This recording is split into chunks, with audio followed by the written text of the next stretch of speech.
Good morning, sir. Are you Dusty Melvin Hicks? Yes, sir. Mr. Hicks, I'm Judge Middleton. I think we've met. You're here on 2 trespass charges. Let's take a look at these.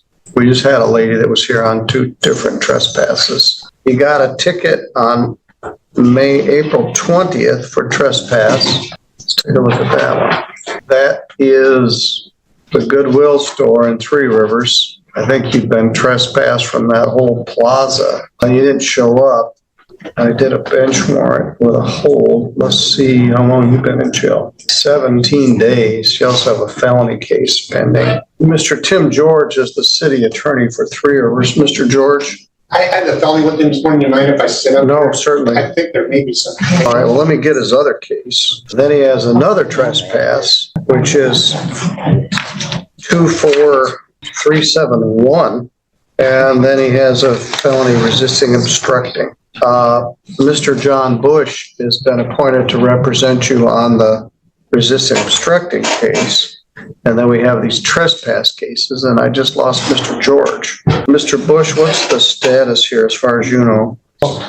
He's in jail right now. There's a misdemeanor offer on the resisting and obstructing case. I have concerns about his competency based upon my discussions with him. I don't know if the forensic center has the appropriate direction to go at this point. Well, let's talk a little bit. No.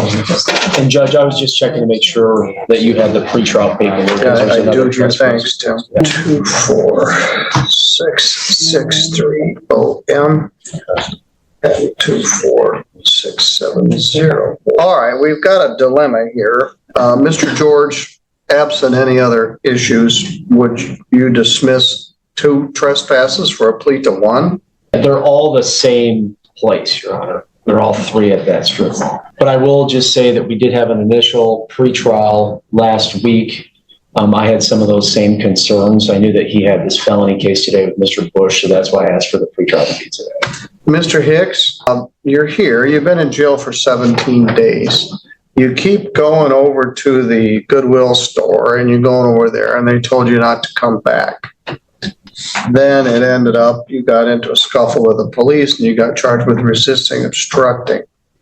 Where have you been staying? I was staying around the Goodwill area at that time. Goodwill themselves seem to be okay with me there. Dollar General does. They all seem fine. They keep asking why the police are bothering me. They say they don't call the police. From my family and the relations to Goodwill, the family of Goodwill and the Dollar General, and the history of my name and of Dusty, I should have a right of being able to be around the Dollar General and Goodwill for over 100 and some feet, which means I wouldn't be trespassing. Where do you actually stay? I'm waiting for Keystone. But I mean, right now, are you staying in the field behind Goodwill? It would be off to the side of it, yeah. All right, that's what they don't like. Off to the concrete, not the field. But it's not your field. No, I don't know. TSC and me have agreements for them mowing the grass there and up to the fence line there. And the sidewalk was laid by me when I was a child, which means the sidewalk is separately owned than the empty building they said I was trespassing at. It's not same affiliated as the building. There's a stamp on the ground. I do have a picture of it on my phone, but it states that I do own the sidewalk. And also the parkway there gives me rights to stay there as well for my heritage rights. And the fence used to be 5 to 6 inches from the building, not the fence that's in the field. So anywhere from that 5 inches or 6 inches from the building back to some apartments is considered property of heritage of Dusty. Property of what? In the heritage of Dusty Hicks. Okay. Which states on a lot of the buildings. Where are you from originally, Mr. Hicks? 3 Rivers, Michigan. Who are your folks? Terry L. Hicks and Carol L. Hicks. Did you go to Three Rivers High School? Yes, sir. What was your graduation year? 95. Well, then it says you obstructed a couple of Three Rivers police officers. What is the misdemeanor offer? Attempted RMO. What have you done since you got out of high school? Employment, raised a family. Doing what kind of stuff? Construction down there in Middlebury. Okay. Well, here's the dilemma we're in, Mr. Hicks. You've got 3 trespasses. You're staying on property that isn't yours. There's no such thing as the heritage of Dusty Hicks that would allow you to have some ownership of this. They don't want homeless people camping behind these strip malls, so the city keeps citing you for this. They said I All could. right, so the city attorney has offered to dismiss 2 of the trespass counts if you plead to 1. In which case I would give you 17 days in jail, credit 17 days. The other charge is a felony, punishable by up to 2 years imprisonment, 2 counts. Prosecutors agreed to dismiss both of those counts for a plea to attempted to resist or obstruct a police officer, which really isn't that hard to do. My concern, if we send you to the forensic center for a psychological evaluation, you're gonna be in jail for months. It'll be October before we get the result back. So I can't tell. You seem intelligent. You understand everything I'm saying. You're clearly answering my questions. Been in jail for 17 days. You're not under the influence of any drugs or alcohol. Do you take any prescription medication? There's no reason to. All right. So do you understand everything I'm saying? We're having a conversation. Okay. Well, the difference is if you plead to these charges, I can let you out of jail. If you don't, we're going to set some further proceedings and you could be here for a while. So let's start with the trespass charges. Do you acknowledge that the city of Three Rivers had told you not to be on those properties? The police had, but they never showed me or the owner was never there to state that he called, that there was. All right. I don't know if it was a real phone call or not. That's all right. So someone could be just mad at me because they steal things from me down there. the problem is if I let you out of jail, you're going to go right back there. Well, I don't want to go right back there, but I do my grocery shopping there. Very good. No, I'm going to Keystone as soon. I mean, if I, All right. I mean, So I don't know are if you they're gonna let willing me to stay admit there, but- to one of the trespass charges, Your Honor, Ms. Jackson? just for the record, attorneys to my left, Mr. Bush and Mr. George, have more information than I do. But for the record, given even the balance of what you were discussing, I do believe he should have some kind of assessment before he enters any plea. Well, we're not going to do a forensic evaluation on 3 trespasses. We may do a forensic evaluation on the resisting and obstructing. And I realize he has these other felonies, and so perhaps that would be the basis for that. And I realize the trespass is stretching it, but because he has that felony, he does have that option. And so I'm putting that on the record that I think he should have that option before any plea is entered on any of these cases. Does that mean like counseling? Well, Counseling? Yeah. I've had counseling. Well, we're talking about a, But 3 times in my life. well, all right, So maybe- Ms. They said I'm Jackson, fine. Okay. are you concurring with their proposal that we get a forensic evaluation? No, I've had. No, just a minute, Mr. Hicks. Oh, Yes, Your Honor, and well, whatever I'm not sure where the other cases are presently because I wasn't a party to it, but it sounds like that there was contemplation of asking for that or going in that direction on the felony case. So if that's the case, it would apply to, at this point, to the misdemeanor, even though eventually maybe these will be outright dismissed. I don't know, but if he's not competent for the felony, he's certainly not competent for the misdemeanor plea. I would, all right. I don't Is there a way, excuse me, I completely agree that it's going to take months. That's why I didn't actually make that. I raised it as a concern. Is there a way to be looked at a pivotal and maybe get an update or whatever? We can move forward with that. Well, we'll leave it on for prelim and see if we can get Lisa or somebody to deal with them. So I'll leave a felony R&O case set for prelim for July 2nd. Well, yeah, that doesn't happen magically. Perhaps as his defense attorney, you could contact Pivotal and say, I understand they're really behind, so I don't mind trying. I think Lisa has a better chance, but I would. yes, I would start with Lisa also. Mr. Hicks, yes, sir. issues here. If you're sent to the forensic center for a psychiatric evaluation, as to your competence has to do with what is your state of mind now? Do you understand the nature of the proceedings? Are you able to assist in your defense? I've been having a nice conversation with you. You're polite, you're respectful, you understand everything, but you may have some baseline delusions that you own this property and you're causing a recurring problem in Three Rivers. But if I do that, you're going to be in jail for months. There may be some middle ground short of doing that. Plus, that's a very valuable resource, and there isn't enough of it to go to explore some mental health intervention here and continue all of these. I've already been to counseling before, and Yes. apparently I didn't need them. I'm here, I mean, not here, but. Well, you're living on the street. You're estranged from your family. Well, my parents have passed on. I Okay. don't get along well with my brother. My grandma's, she in the old folks home with my uncle, Who's your brother? Buck Hicks, Okay. Willard, Virginia King, and my grandparents. But they're all dying. They're getting old. Well, Buck Hicks is old. He's getting old. He's 7 years older than me. All right. I remember years ago, I dealt with him on an issue. All right, 1:00. Mr. George, you don't need to be back because you've made a plea offer of one count. Yes, sir. One count of trespass. All right, Mr. Hicks, we're gonna work on this. Probably someone from named Lisa is gonna be contacting you at the jail and see what our options are. All right, thank you. You're good to go.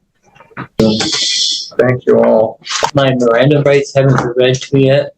Does that state any or mean anything? No, people sometimes have the mistaken belief that you have to be advised of your Miranda rights. They only have to advise you of your Miranda rights if they want to ask you anything. And if they do, and they want to use your statements against you, but there's no so all-encompassing, you have to be charged with your Miranda rights before you can be charged with something. All right, you go with the court officer. We'll work on the other stuff. All right, Mr. Hicks, you're good to go. We have returned to the preliminary examination and other matters on Dusty Hicks. Mr. Hicks is here with his lawyer, Mr. John Bush. He is in custody. He's charged in file 24998 with 2 counts of resisting and obstructing a police officer as a habitual offender. He also has 6 trespass or disorderly person charges from the city of Three Rivers. We were here on the 24th. I brought the wrong files. Brought tomorrow's files. Laura, would you bring me the Dusty Hicks file? It's in my top tray for this afternoon. At the hearing, Mr. Hicks and I had quite a discussion.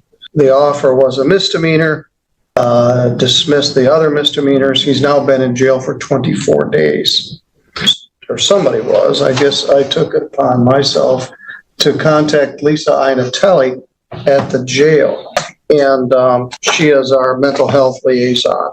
And I wrote an email and I CC'd it to Tim George, Jeanette Jackson, David Marvin, John Bush, and it was to Lisa, but I never actually sent it. I found it in my drafts this morning. So, Mr. Hicks, I had asked, I found it this afternoon, to have Lisa from the jail meet with you. You've been in jail now for 24 days. We have all of these trespass charges that have been filed against you, and they want to keep you out of that plaza. The resisting obstructing charge allegedly occurred on June 8th. The trespasses start in January. There's a disorderly person in file 24153 from January 23rd. There's a trespass in file 24619 from April 14th. There's a trespass in 24371 from February 8th. There is a trespass in file 24569 from April 8th. There is another trespass, 24663 from April 20th. And then there's a trespass from April 23rd, and the closest one is June. As I indicated, the city would take a plea to one, dismiss all of the others, and time served 24 days. The problematic case, and the bigger one, is the felony case, where the city offered to, or the county prosecutor offered to reduce it to attempted resisting obstructing a police officer. The problem is you believe that somehow you have ownership or some property interest in a parcel of parking lot there in that plaza. Mr. Hicks, have you given this some thought since I talked to you last week? I didn't know I assaulted any police officer. Well, it's resisting, let's see specifically, which is different than assaulting. Yeah, I don't know how to be charged with that. Yes, that's why this was. No, the thought is through my family heritage, and a lot of my family owned a lot of property in the area, is some of the rights for me to be in the area when they had built these places and moved in, like Dollar General and Goodwill, stated I had the right to be around there over 100 or 200 feet around the building.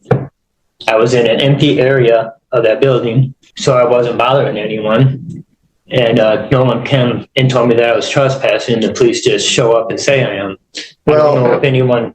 That's not true. They keep asking me when I Well, go to, the owner keeps calling and saying, please get this guy out of here. from California. I'm not sure where he He is. said he lives in California because I asked why wasn't he down there, or I thought I asked, may not have, but I thought he had to be there just like anybody else to witness that I was the trespasser or I get to see them. No, he doesn't. Anyway, there So I was, feel I was being a little bit by the police. It's the same police most of the time, but well, it's the same shift. So we're at That the makes same point we were at. I wasn't, it's just the tribal and the thing in the center, that park, that's affiliated with my bloodline and my family. That's another reason why I would be allowed to be down there. The history of the 7 tribes. It's just like the 3 chiefs of Three Rivers or Princess Mishawaka. She was born here in Three Rivers, so it's all heritage, and I'm part of that heritage. So I don't see how I was trespassing. And the symbols on my hand match the pavement. The symbols are dusty. The noble bird, it's even in the cell I'm sitting in. The electrical wires. Your Honor, I don't know if it's a benefit. Yeah, I don't to keep know. talking. We're at the same loggerheads we were. I don't think we have any choice. I'm going to refer Mr. Hicks for competency evaluation. Excuse. I'm going to send you May I to the ask why? forensic center because you have a delusional belief that somehow you have some tribal interest in this property and you continue to go back to it and you continue to be arrested. You asked me why. Well, Didn't I I answer believe, why? you're telling me. You're right, but you was asking me that. Well, I did. And so I'm not mad at you. Oh, I just thought you were saying you're No, like a priest but or I something. don't, yes. Oh, I'm part of the Indian. I think even if you were full-blooded Indian, I'm not sure that you have a claim to ownership of this property. And you and I just There is can't. paperwork somewhere about the sidewalk. Like the symbol is on sidewalk. I took pictures, but it's in my backpack. Paperwork somewhere in some alternate universe. The problem is in this case, the police came and they ended up having a big struggle. And you were quite agitated, whether you remembered or not. It was a struggle there in the parking lot, and there were pepper spray and 2 pairs of handcuffs, and you were quite agitated when you got to the jail. And no matter how many times me or the police or someone tells you you can't go back there, you continue to believe that you can go back there. So the question is, are you competent to assist your counsel in defending your case? And are you able to understand the nature of the proceedings against you? I think you understand the charges, but I think you have a delusion that you have a defense.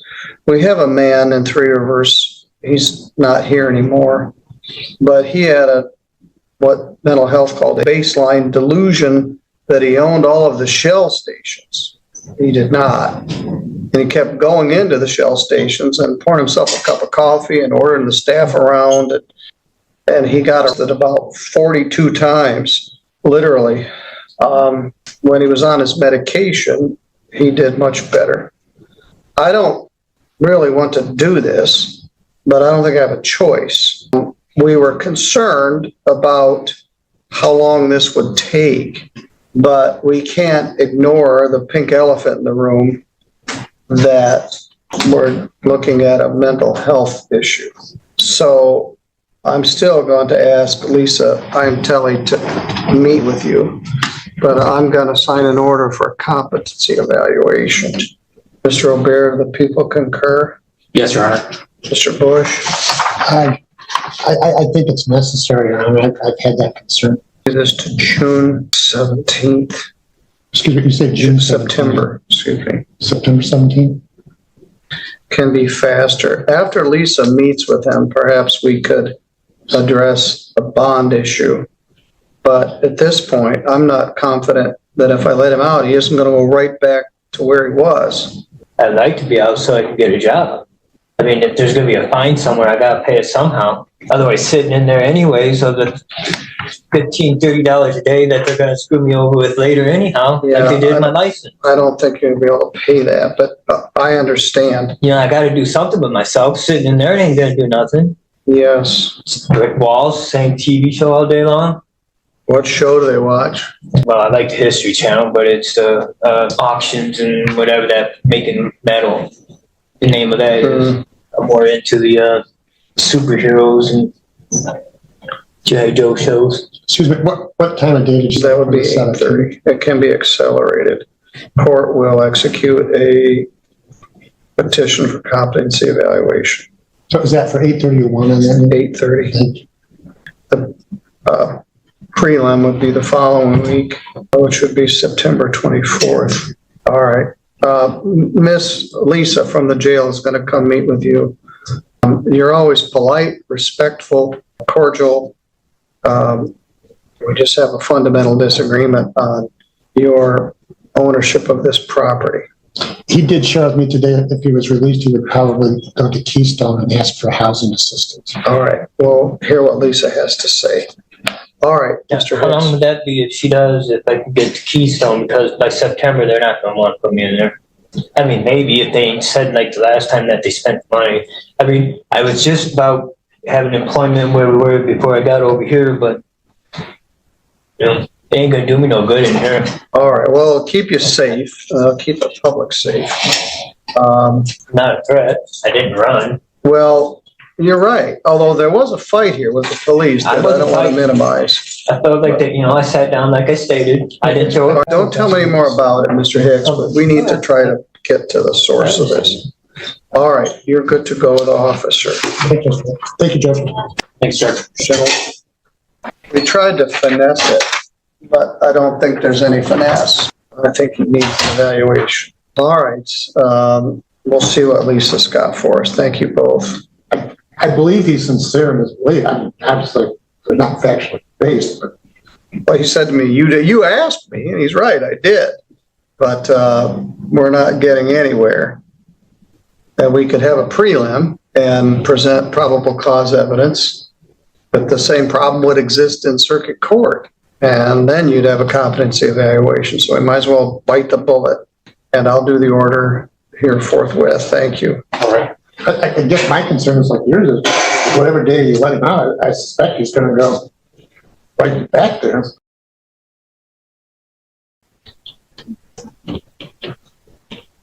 Say that again? Well, I don't intend on pleading. Okay. That's fine. That's your absolute right. Okay. You're entitled to have a prelim on the felony case. The misdemeanor in driving just goes with it. Such as I do not acquiesce jurisdiction. All right. Acquiesce is what you mean. There we go, but you know what it means. There we go. I know what it means, but you don't. We've Well, got a I know I can't pronounce it, but I do know what it means. Well, it means you don't accept jurisdiction, and you can challenge that when you're sitting in the St. Joe County Jail saying, hey, I own jurisdiction. At any rate, you are correct. You don't have to plead to anything.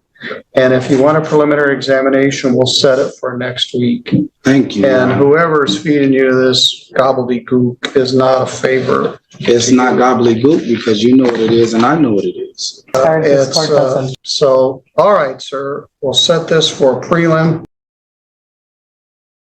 The other reason why they took action on your license was because of that notice of suspension. 1, 2.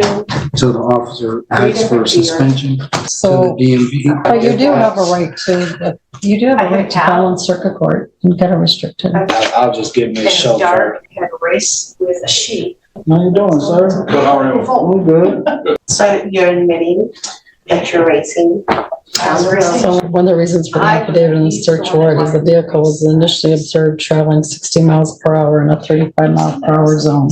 Observe means for them to visually see.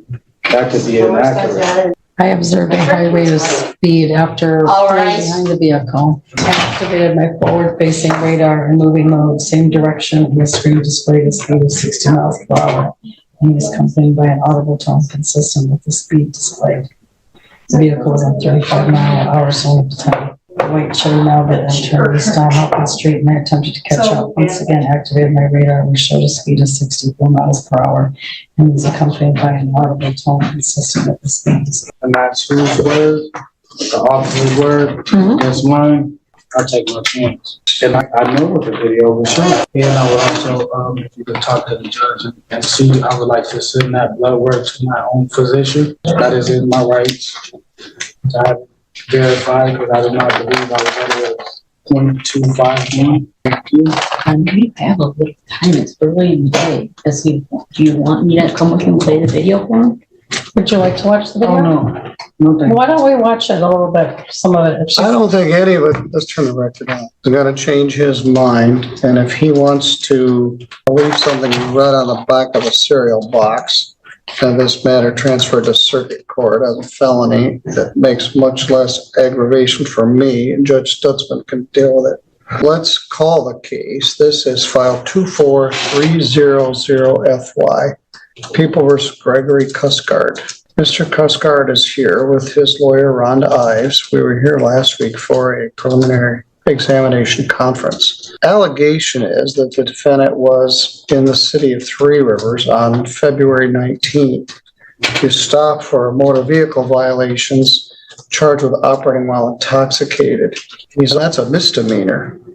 He's also charged with resisting and obstructing Officer Michael Kendall from the Three Rivers Police Department, who's present here today, in the course of his arrest and processing in this case, including conduct at the Three Rivers Hospital.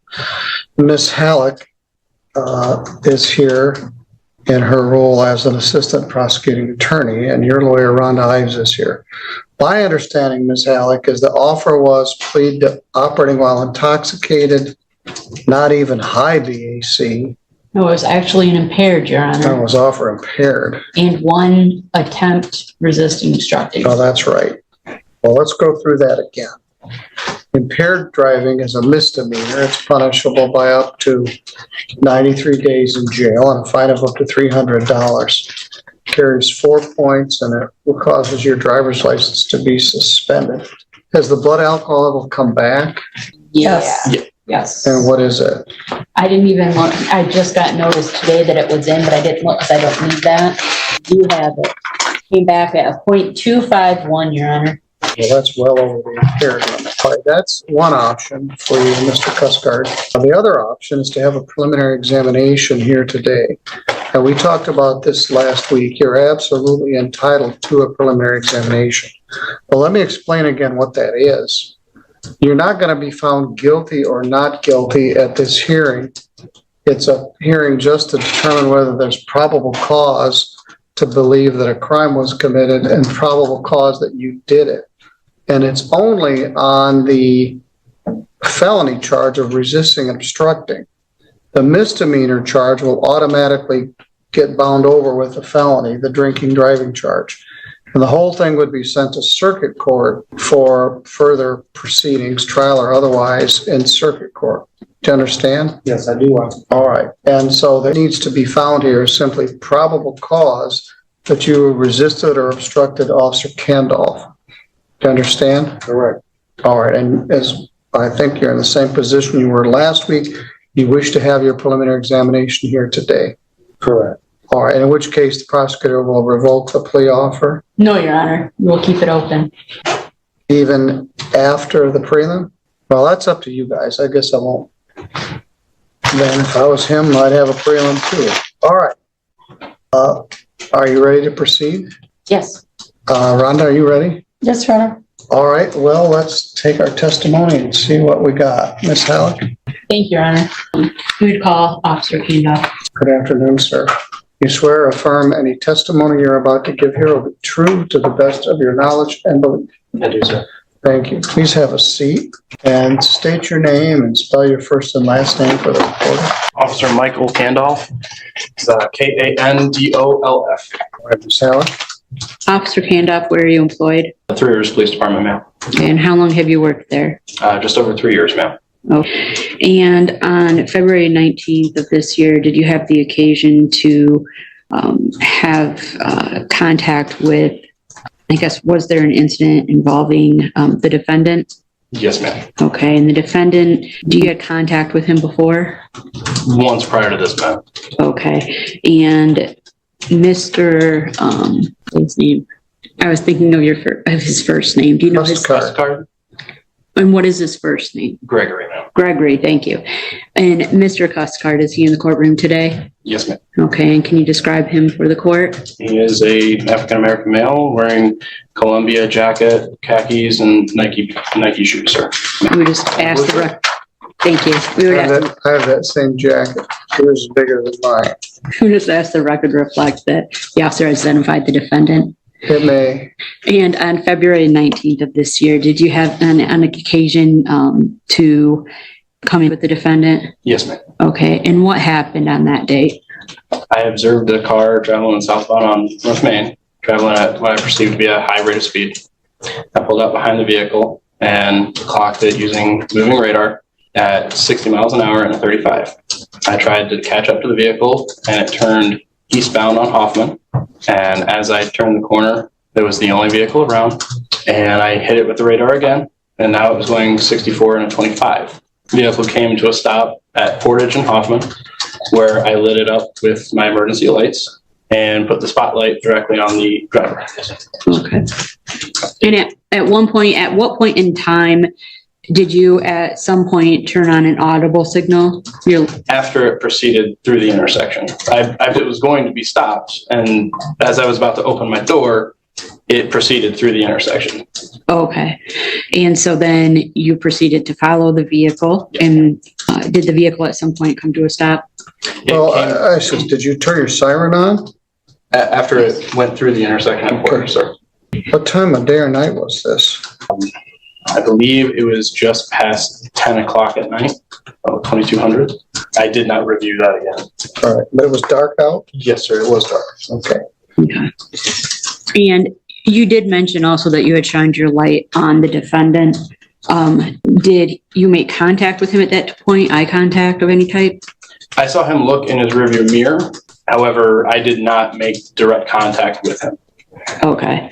And after the intersection, when you turned on the sirens, the audible signal, how long until after that, until he stopped? He went to the intersection at Hoffman and Jefferson, which is M60.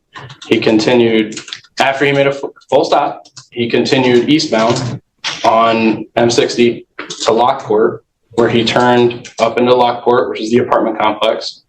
He continued to go all the way back around the apartments until he came to a stop in 2 parking spots right in front of an apartment. Okay. And after that first stop at that first intersection, you turned on you then had your lights on and your audible signal on. Yes, ma'am. And he failed to stop. Yes, ma'am. Okay. Once the vehicle did stop, can you explain what happened at that point? I approached the vehicle and ordered him to show me his hands. He continued to fidget with his phone, trying to call somebody. He was smoking a cigarette at the time. He was ignoring my orders to show me his hands and I ordered him out of the vehicle, which he had the doors locked and the window up, and he refused to get out of the vehicle. Okay. How many times did you have to request, or do you recall how many times you asked or ordered Multiples. I don't recall how many times exactly. okay, that you ordered him to get out of the vehicle? Multiple times, ma'am. Okay. And when he failed to follow your commands, what happened then? He eventually rolled his window down slightly and said something I didn't understand. I was able to reach through, unlock the door, open it up, and I had to take his seatbelt off and then remove him from the vehicle. Okay. And once he was removed from the vehicle, was it still only you at the scene? It was me up until I believe Officer Chittister got there just as I was escorting him back to my car. Okay. Did the defendant offer any explanation to you as to why he did not stop? No, ma'am. And did the defendant make any statements or admissions with regard to resisting? I don't recall him making any statements about resisting, ma'am. Okay.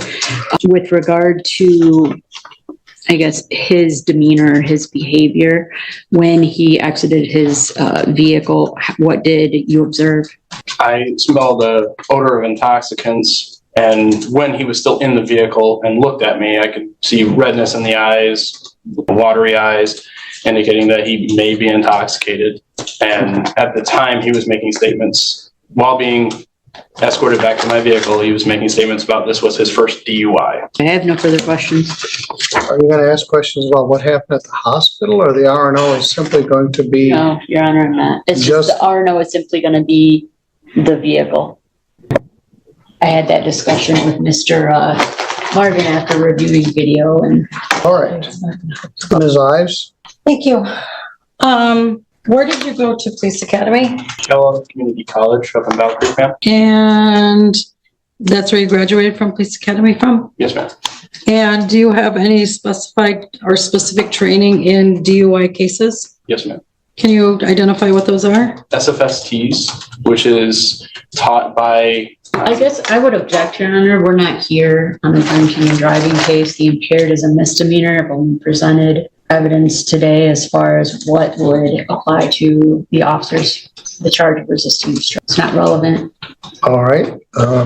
What's your response? Well, Your Honor, I believe it goes to the probable cause of the actual arrest and as we get to why he pulled him out of the car. So I think we need to know his training as a preliminary starting point before I can ask him regarding his rationale for demanding that he get out of the car in the first place. All right. Stop, Your Honor, was for a speeding violation, had nothing to do with any type of impaired driving at that point in time. Well,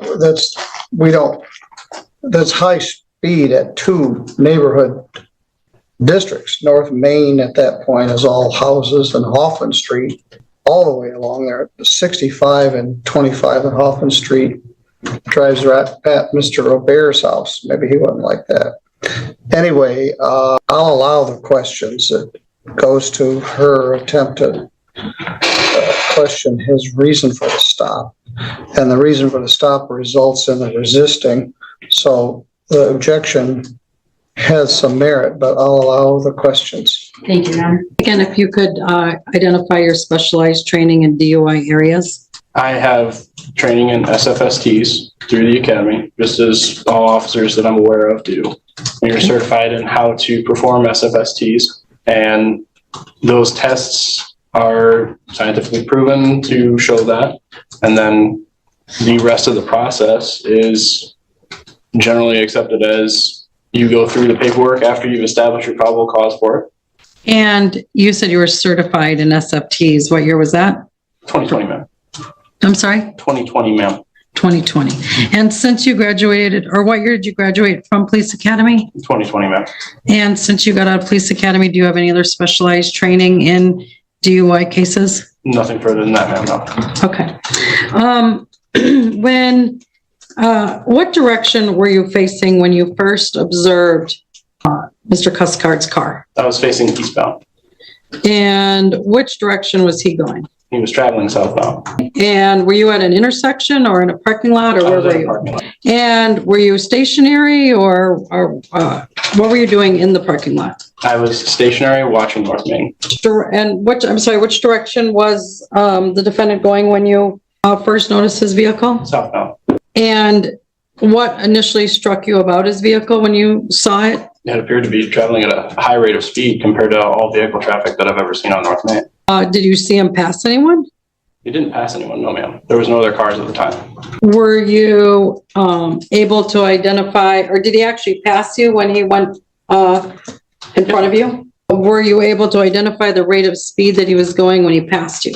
Not at that exact moment, no ma'am.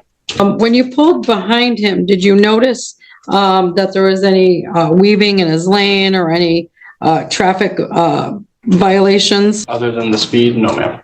How long were you following him before you were able to capture a speed detection in your car? Was only a few seconds after I pulled out, ma'am. I had to get the radar into the forward-facing mode in the same direction, which is only 2 button pushes on the remote, ma'am. And what kind of radar or speed detection unit do you use in your car? I don't know the exact brand, ma'am. Not off the top of my head. I would have to look at that again. Is there more than one? We only use one type of radar at the department. I don't think we have any different units in the department. And how often do you calibrate that speed detection device? We're not certified to calibrate. We can test it to make sure that the instrument is working to standard at the beginning of the shift, but we don't calibrate it ourselves. That has to be a technician from the company. And how often per policy are you supposed to calibrate it? I'm not aware of that, ma'am. How often do you, Now, this isn't relevant. This goes to a speeding ticket, and he didn't get a speeding ticket. when you initially clocked him on your radar, what did you indicate? What speed was he going? He was doing 60 is what the radar unit displayed, ma'am. And was that before you turned on your signal? Yes, ma'am. That was before I activated lights or signal. And what was the primary reason that you activated your signal? Or your, Because of speeding. and then at that point, that's when you said you went through the intersection? Yes, ma'am. And what intersection was that? No, you've missed a turn. They turned off North Main Street westbound onto Hoffman Street, I apologize. or eastbound on Hoffman Street. So you turned eastbound on Hoffman Street Yes, ma'am. at that point.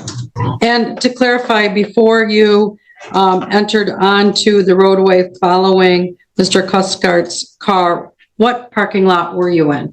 I was at Berkshire Hathaway. And then when you turned eastbound, how far of a distance do you believe you were following Mr. Cuscard's vehicle before you turned on your signal? I believe I made it to, I was trying to get closer before activating my light. I believe I made it almost to Oak Street before I'm sorry, not Oak Pine. Okay. And then there was a point in time that you went through an intersection Yes, ma'am. and you thought at some point he was going to pull over. I believed he had stopped at the stop sign on Hoffman and Portage. I believed he was going to be stopped there because I had pulled up behind him with the lights, put the spotlight on him, and I saw him look in his rearview mirror. So I believed he was just stopped. Some people sometimes don't know where to pull off or if they need to pull off or just stop where they already are. So I assumed he was just stopped. So I went to open my door and he continued through the intersection.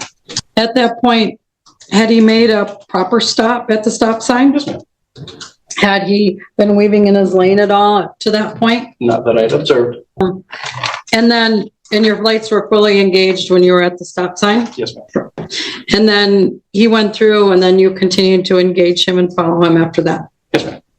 And then, does he accelerate in speed again? And He was doing approximately 30 miles an hour from the stop sign to the next stop. so there wasn't any more high rates of speed? No, ma'am. Okay. And how far from that point, from when he came to the stop sign until he finally stopped? I haven't measured the distance, but I believe it would be about a half a mile, ma'am. But he did stop. Eventually, yes. Did he pull into a parking place properly? He was just over the line, but he pulled into a parking lot. Yes, ma'am. Well, we're not done yet. he stopped at the intersection of Jefferson, which is M60. Is that correct? Yes, ma'am. Yes, sir. And then he continued eastbound, maybe another quarter of a mile to the Riverside Townhouse parking area. Yes, sir. Which entrance did he go into? The Lockport side, sir. So the first drive on the west side. All right, thank you. Go ahead. At any point in time, did you see Mr. Cuscard's hazard lights on his vehicle? I don't recall that, ma'am. How many officers on scene arrived? Total, there were 3 of us, ma'am. And who were the other officers on scene? It was Officer Chittister and Sergeant Britton. And who arrived on scene first? Officer Chittister is on FTO, and Sergeant Britton was his FTO at the time. So they They arrived at the same time in the same car. And Why don't you explain what FTO stands for? Field training officer, ma'am. when you approached Mr. Cuscard's vehicle, why did you demand that he get out of the vehicle at that point in time? Because he refused to stop, which is an indicator that something is wrong. And in your training experience, typically you would walk up to a vehicle and ask for a license, registration, proof of If they come to insurance. a stop, as most people do when you're pulling over, yes, ma'am. But in this case, you did not do that. No, ma'am. You just demanded that he get out of the car, correct? Yes, ma'am. And did you have any conversations with him at all when you were demanding that he get out of the car? I was ordering him out of the vehicle, and he was doing something on his phone and ignoring me. Was there physical resistance when you were attempting to retrieve him out of the vehicle? He didn't pull against me, but he did not help himself get out of the vehicle. Is it true that Mr. Cuscard started to come out of the vehicle when you first pulled him out of the vehicle, what was the first sign of intoxication that you noticed? Or what were the signs of intoxication? you Once I initially- pulled him from the vehicle, the first sign was the odor of intoxicants, ma'am. Were there any other signs? While he was making his statements, he said that this was his first DUI, and while he was making those statements, his speech seemed difficult and slurred. Now, as you were trying to coax or remove him from the car, Mr. Cuscard was able to get out of the car without falling, He was being assisted out, ma'am. but he didn't fall as he got out of the car. No, ma'am. He didn't stumble. Not that I recall, no, ma'am. At that point, he was able to have a conversation with you. I wouldn't consider it a conversation, ma'am. What do you consider it? He was making statements. Was he making statements in answer to your questions? At that time, I wasn't asking questions, ma'am. You didn't ask any questions when he got out of the vehicle? Not while escorting him from his vehicle to the front of my vehicle. I don't recall making any questions towards him, ma'am. And he was able to walk without stumbling, tripping, or He was falling? being escorted by 2 officers at that point who were holding him by his arms. Who was the other officer escorting him? Officer Chipster. At that point, did you ask him to do any field sobriety testing? No, ma'am. Did you give him the opportunity to do any field sobriety testing? No, ma'am. And why is that? Because he kept resisting us. He would not let go of his phone. He would not provide his arms. He would not give us the ability to handcuff him safely. So he had to be placed in handcuffs immediately. Do you recall a time when his phone dropped? Your Honor, I would object to this line of questioning. This I'm not sure exceeds- why, because you just elicited more I resistant know, instructing but on this his part. exceeds the scope of my cross-examination and what. She's not limited by the scope of your. Cross-examination is limited by the scope of my direct. No, it's not, but I'll allow the questions. Thank you. Do you recall the moment when my client's phone dropped? I don't believe it dropped, ma'am. What do you believe happened? Sergeant Britton had to come and grab it out of his hand Okay. And why did Sergeant Britton grab it out of his hand? because he heard us ordering him to let go of the phone, and he did not. And my arms were tied with holding his left arm, and Officer Chittister was holding onto his right arm. At what point did you decide that he was under arrest? When he was resisting lawful order, ma'am. And that was when you were trying to pull him out of the car? Yes, ma'am. The audible signal and the lights indicating that he needed to pull off to the side of the road, using the PA on the vehicle to tell him to stop and pull over. And when you say PA, what does that mean? That is the PA, the announcement. The speaker on the car has two functions. One is the audible signal, which is the siren, and the other function is where I can have a microphone and be using it to make announcements or talk to somebody outside of the vehicle. I used it at least once, I believe twice, to tell the driver of the white car to stop and get off to the side of the road. And this is why you were en route behind him? I was behind him for the speeding, which he was failing to stop for, and then he refused to get out of the vehicle for a lawful order. I'm trying to identify when you were on your PA, if you were... While driving behind him. While driving, okay. Thank you for that clarification. I'm just going to confer with my client for a second. I have no further questions. Ms. Halleck, anything further? No. Ms. Ives, any rebuttal? No, Your Honor. Argument? Ms. Halleck? May the officer step down there? Yes, thank you. Your Honor, I believe the testimony here today has demonstrated that the defendant, in fact, committed at least one count, if not more, of resisting and obstructing against Officer Candoff when he refused to exit his vehicle. He was given lawful commands several times, according to the testimony, but yet remained in his vehicle. The testimony here today, although not originally on our complaint, does support at least one count of fleeing and eluding in the third degree. He was given several commands out by way of the officer's audible signal. He indicated that he did use his patrol vehicle to announce and ask the defendant to pull over, that the vehicle did continue to proceed through several different neighborhoods and at a speed of at least 60 miles per hour in a zone where it was marked for 35 miles per hour. And we would ask that Your Honor bind over on those two felony counts, fleeing in the third degree, and one count of resisting and obstructing. Thank you. Well, Your Honor, I don't believe that the resisting and obstructing charge has been met with regards to the evidence that's been presented.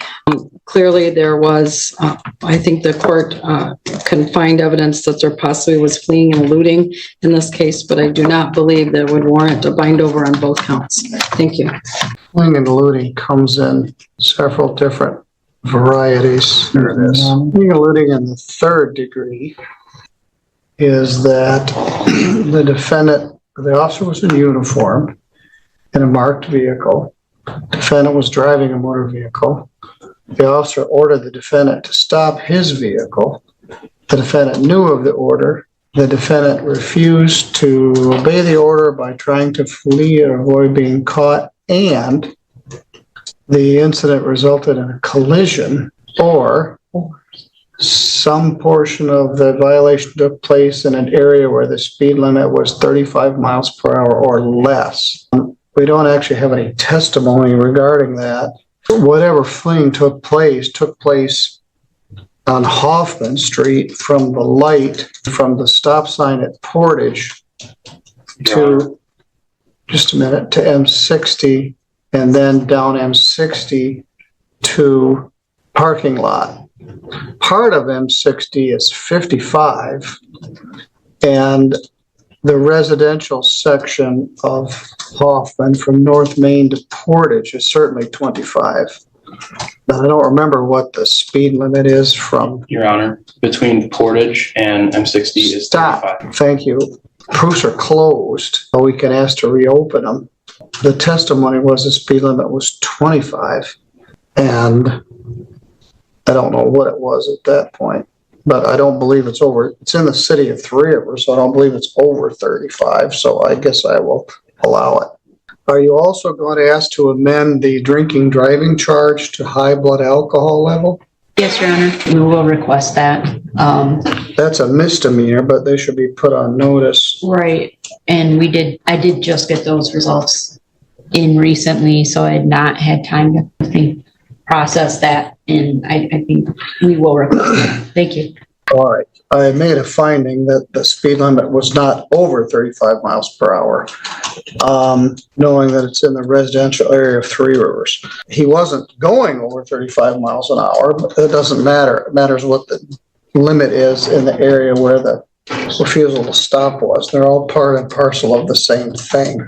For resisting, so I do find there is sufficient evidence that meets the elements to a standard of probable cause for fleeing, eluding in the third degree.